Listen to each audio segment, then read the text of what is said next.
Mshukuru Allah tabaraka wa taala amekupa dini, inna dina inda Allahi al-Islam.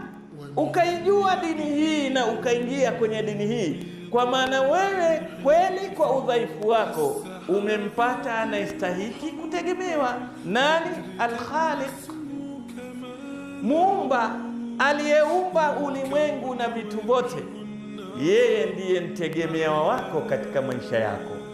Inna Allah ala kulli shay'in qadir, muweza wa kufanya kila kitu. Huyu ndiye amekuwa muumba wako, ana sifa zote nzuri. Fa'alun lima yurid, anafanya anachotaka.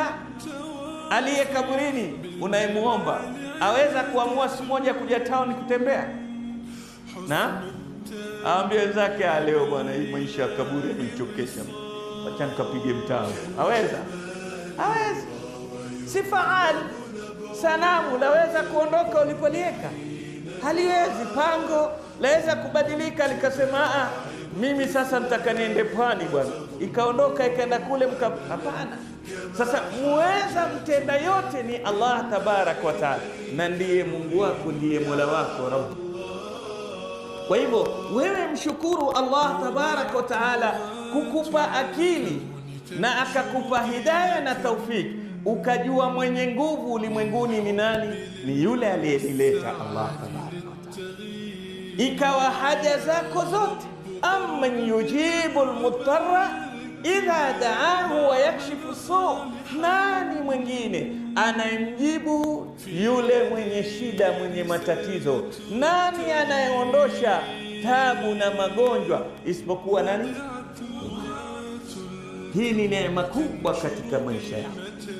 Sasa ukiwa karibu na Allah, basi wewe huna wasiwasi, kwa sababu umekuwa karibu na aliyeumba, aliyekuumba wewe, akaumba na vitu vyote. Kila unachokiona ni hatari kimeumbwa na Allah tabarak wa taala. Kila unachokiona ni kizuri kimeumbwa na Allah tabarak wa taala. Ukiwa karibu na yeye, bila shaka anaelelewa kwa anayemlea, mtoto kwa mzazi wake huwa hana wasiwasi, ajisikia yuko na security, au sio?